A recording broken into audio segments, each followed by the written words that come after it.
name is Sara. I'm a professional dancer and I'm from Italy, but I'm based in London since 6 years. And yes. And hello, I'm Vivian. I born and trained contemporary dance at Hong Kong. Came here 6 years ago for my master's degree, and 2 years stay here working, going back for work and COVID, and come back again, and here I am. And I'm Laura, and I started the project for Manua, and I'm from France originally. I came to London to study and then did an apprenticeship, and yes, I've been in the UK, well, in London for about 7 to 8 years now.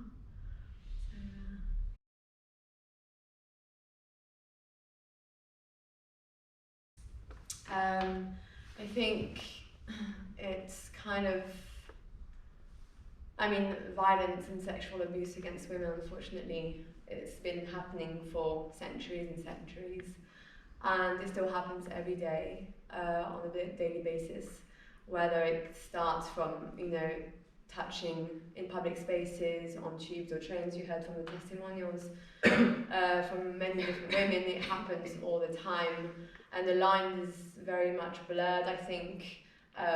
So all the small abuse are not really recognized as something important. So where does it start? And then obviously, when you're properly abused, well, properly is all kinds of abuses, I think, are absolutely valid. And when there is a sexual attack and there is penetration, unfortunately, these incidents are again hidden, and women really struggle to talk about it. And when it happens to you, you feel very much alone, and you don't feel like anyone's experiencing the same thing as you. And there's a lot of silence, and I think that's something that sort of started without the silence. And we realised that connecting together, you realise that a lot of people are actually going through the same thing. And I think by connecting women together, spreading the word, raising awareness and being together can really change things. It has to start from there. We have to break the silence, I think. So yes, I think, and I don't think any woman hasn't experienced any form of abuse. So that's the main reason behind it.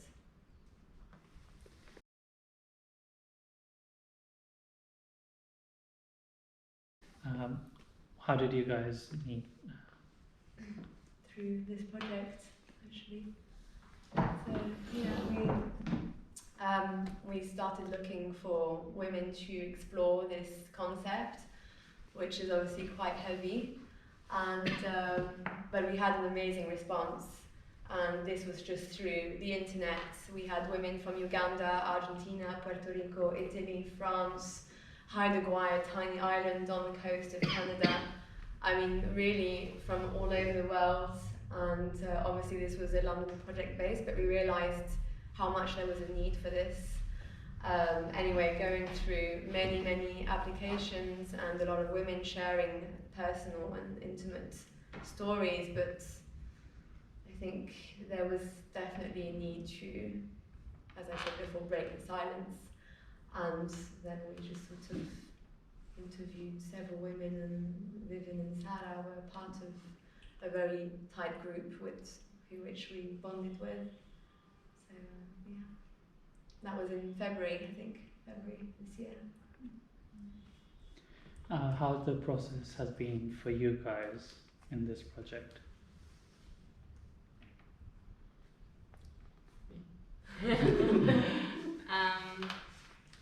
It's been a real journey. It's been, first of all, it's been a moment to, we came together, and obviously we really shared a lot. Not only experiences, but our energy, support, and the process has been, I mean, obviously I can't speak for everyone, but for me it has been really an unfolding and discovering and understanding things of myself in the first place, and of other women, of the people like of us, and it's been really a process of like digging deep and understanding also how does this turn into movement. And actually it was really fast, the connection between like how like starting from an experience, a thought, an idea, and then finding the body within that. I think it was really a moment of unlocking, and also really needed, because as women we are constantly, shaped. Our bodies are shaped. We see our bodies represented in certain ways. There are loads of assumptions. So also like finding ourselves, and through the process refining our body was really powerful, I think, personally for me in the process. Yeah. For me, it's like apply for this project because I have my own background, which is I never really talk in front of family because it happened within my family. So when I was young, so I didn't know, like being touched by my cousin. He asked if I can touch you, I take you somewhere. He took me somewhere, and if I'm not allowed for him to touch me, then he's not taking me back home.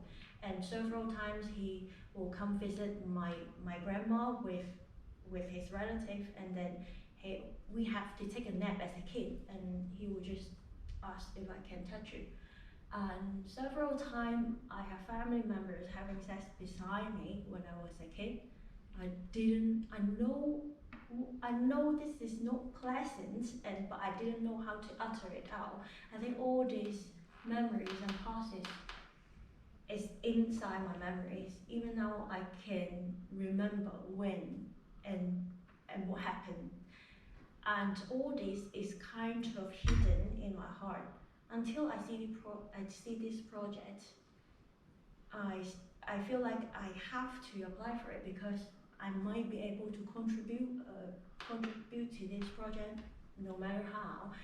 And it's so magic, and once I participate, and so lucky to be invited, and from the creative task, from the objective of this project, I know I can talk, I know I can review myself.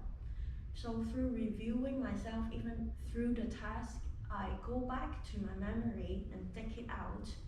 Seems like it is a release for me. It is so magical. I don't know how to describe, but this is the step and decision that I have to make to step out and to let you know, and I'm not alone. And I feel like once I do that, it's kind of magical. My body, my perception is mind and body is connected, and my body feel something different. And without this project, I won't be able to realize the difference between like I talked about it and worked through my body versus I didn't talk about it and I didn't work through my body. Thank you. Thank you. Thanks. I think, in the process, we were working with a large group of dancers, and all of this material that you saw that we've shaped into the piece was generated from some creative tasks. So, and they were all sort of directed and shaped in a certain way. It was to create movement, writing, some sound, which is, what sort of came to this crazy sound section. But we were working on task, and it didn't really matter what the result was. It was really, what was important for us was the process. And we invited more women to sort of join us as well, to experiment it. And also, obviously, we sort of had some time together, but maybe for women who didn't spend all that time in the studio, because we were able to build it up, get to know each other. But actually, the connection was made pretty fast, and all of these tools is something, this toolbox is something we really want to share to other women to deal with their own experiences, with their own trauma, create a coping mechanism, maybe share it to another woman that needs it. And you don't always need to use words. it's really hard when something like this has happened to you to actually say the words. You don't want to, it's embarrassing, maybe you feel guilty, maybe you don't feel like anyone will listen to you, and actually bring movement and this connection, connecting back to your body is so important when you've been abused.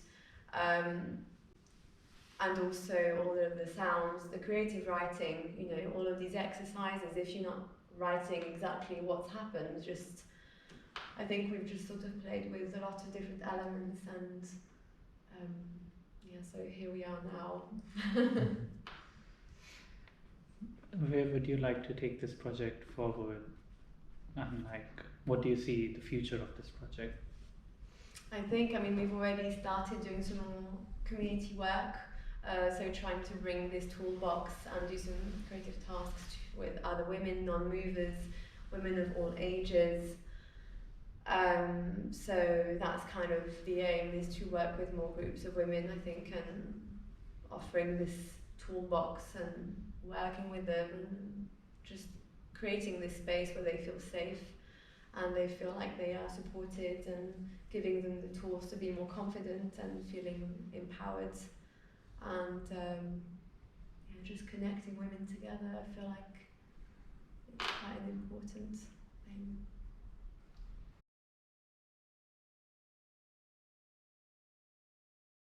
I think it's to spread the concept, especially we discussed about not just women, but men as well, because physically they're stronger, and if they witness or they know, they heard about something which is not right, they have to stand up for us. Yeah, that's what I think. Yeah, I think maybe yes, having these, I mean, maybe spreading the word and trying to get more people involved. At the moment, the circles and the groups that we're doing is just for women, but I think a lot of men want to be involved, but they don't know how to. And when we got these sessions out, these creative sessions out, I actually had responses from men asking if they could join, which I was really surprised in a way. It was quite nice actually, but yeah, we've discussed that, yeah, we would like to open it to men as well, and yeah, it's like you said, to stand up for us if they catch someone being creepy or having a really unacceptable behaviour, they can say something. You know, it can feel a bit intimidating for women sometimes, but it's to sort of always recognise those situations and talk about it.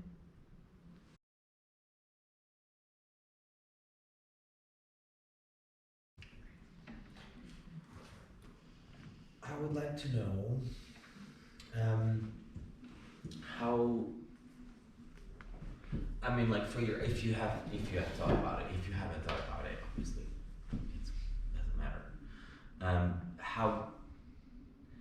What's the connection between Laura as an artist, like between Laura artist and Laura community maker? So like, how does this, how does this work live in your future as an artist, and like, how do you see this work, this dance piece in your career, and then like, how do you see womanure in your career as a choreographer, if it's gonna be like the main thing, or if you see yourself engaging yourself in other projects, or through this project creating more works, or I don't know, I'm just curious about like, what's your idea of future, not only for womanure but also for you, like, in relation to it? I think, I mean, it's quite obviously new, because I kind of had the idea in December. I wanted to, obviously dancing is my primary occupation and I'm very passionate about it, but I wanted to do something that would make sense and that would make a change. I didn't want to just do movement for movement. I wanted to really, for my piece, I wanted it to be something that I'm passionate about, that it's close to my heart, but also that it can make change. And I think in this world, art is such a powerful tool, and we need to use it. We need to make something out of it, because anyone can just move for the sake of moving. So it sort of, I guess that, and with the piece and in relation to the community work, the idea is to, obviously we've created this, but what would this piece be if we did exactly the same structure, used exactly the same creative task, but with completely different women? And we had this experience in Marseille with my mum and Loreto and 12 other women aged from 20 to 65 years old. And obviously the piece was completely different, but now these women have those tools and they can use them and they can keep meeting and they can spread it. So I think the idea is not just to keep it for us, is to sort of travel with this toolbox and connect with all of these women around the world. And I just have this imagination that the more we connect women together, every woman has a little light in their hearts and it's lit up. And at the end, the world map is just lit up with all these little lights. So in my head, it was really that I had imagined. But obviously, it's not going to happen overnight, and maybe it's a lifetime project. I might die before, you know, it actually happens. But I don't know if that kind of answers. Yeah, absolutely. Definitely. Thank you. So you say a toolbox, is this what you use to create? Is that what you use to create this piece? So you use these toolboxes also in Marseille and elsewhere within your different, I don't want to say workshops. But, yeah, so the toolbox is the creative tasks. So there's a series of creative tasks, and that creates the toolbox. Traveling, and depending on what is most appropriate or what the women need or how comfortable they are with movement as well. So we have quite a variety of, they can be called like little games as well. It's more to explore and experiment really. So yeah. I'd like to know more about how you managed to do this with your mom, and then what was her role and how was that working with her, and was she present or was it mostly online? Or was she just one of those starting kind of inspiration? So my mum is an artist as well, a visual artist. She paints, she does ceramics, she does a lot of different things. And actually, Womanure is the name for her project. But because there was a lot of correlations, we decided to just use the same words and everything could come under this umbrella. And she's obviously a painter. She made a lot of collages and visual work, and this handbook that is currently also, we're going to have a hard copy, will be a big deck of cards, and all the creative tasks will be on these cards and made, but each piece will be unique with different words, different images, and every time, imagine that we work with different women, obviously we'll have new ideas, so one card or two more cards will be added, and the toolbox keeps flourishing and expanding every time we work with different women. And she will be, I mean, she can say it herself as well. She will be working with us on this. And, yes. I'm interested to know how you worked with the toolbox to sort of navigate in between what the project is about and it being dancing, so like avoiding it being too dancey or too, what should I call it, theatrical or too talkative, if that's how you can say it. Like how did you navigate in between those two? And that's where you want to. Guys, you want to maybe take on this one? I feel like at first when movement came from the task, there was like, it was really about finding our own language that was ours and quite a raw material as well. Like you were stressing how like it's not about making a beautiful dance. Don't worry about the form, but worry about what this means for you and where it comes from. So I feel like because that was such central part of how we worked, to generate material, at first to generate a material that came from us, I felt like that was impacted the way that then it all unraveled and came together as a work. I don't know if that makes sense. mainly from poem, from writing, from sound, from card. For me personally, I will make movement body, but Laura has her choreographer eyes to know which is the core. So to dig out the core. So we have loads of material or loads of different things, and Laura will pick the most important to fit in the main concept or what is should be narrowed down, and then we pick those and emphasize it or even develop from there. That is how I feel.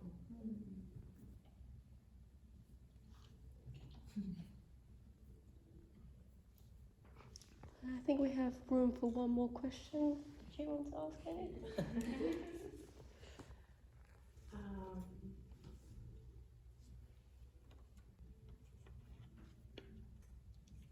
Yeah, can you speak more about the hearing from women from different countries? What was your primary method of communication? Was it over the course of this project or was it before? Yeah, because you spoke about hearing from stories from different. Was that in the application process or was it part of the project itself? I mean, the project started pretty much, and then we sort of put out the call out. So mainly, I was actually quite surprised how we received over 200 applications, and obviously it is quite a sensitive topic, so I can't just not read and not open an email. So it took me a very long time, and pretty much everyone shared a lot of personal information, and actually it was quite challenging to know how to protect myself because it was a very new project for me. I just threw myself in the deep end pretty much alone, and it was quite a lot, and it was mainly from the applications, and then obviously I couldn't just leave it at that, so I was replying to each email, and so I actually started building up relationships with these women from all across the world just via email from the call outs, and then obviously we sort of selected the women that we wanted to work with, but I didn't feel like I could just let everyone else down, which is why when we were doing residencies we'd always open the space. We kept on emailing the women. Some of them stopped replying obviously because they just wanted to work as well, which I understand, or some of them were in different countries. But people were joining us on Zoom, they were coming to open rehearsals, they were coming to class. We were always offering, free of charge for them to join, meet the team, and just be in the space with us.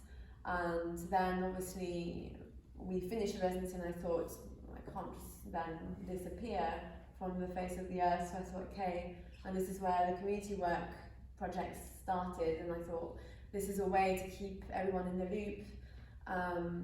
So actually we've kept contact with not all the women, but a lot, and some are still emailing when you come into Italy, when we trying to do something, and it's actually really nice, and women want to start their own thing in their country. In Argentina, this 21 years old girl, she's lovely, and she wants to create a woman here project there, and she wants us to sort of do it simultaneously, which is obviously a great idea, and I think moving forward we really do want to do that. So yeah, there is, I think it's really beautiful, and it's already linking the dots and little lights coming up, which is great.